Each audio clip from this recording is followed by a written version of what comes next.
সপ্তাহের ব্যবধানে বাংলাদেশ ব্যাংকের বৈদেশিক মুদ্রার রিজার্ভ কমেছে 53 কোটি ডলারের বেশি। আজ সেলুট প্রবাসীদেরকে সেলুট।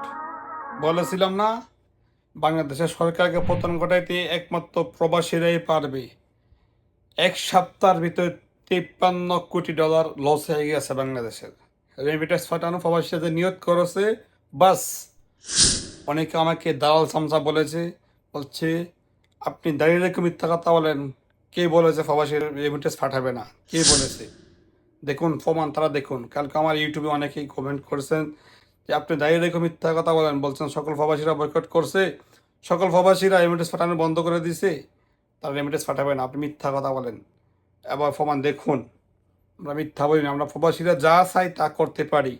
আরও যারা মাঝে মাঝে পাঠাইতেছেন, বিলকুল অফ রাখেন। এই স্বৈরাচার সরকার যতদিন পর্যন্ত পতন না হবে ততদিন পর্যন্ত রেমিটেন্স পাঠানো ব্যাংকে অফ রাখেন, হুন্ডি বিকাশ লাগান।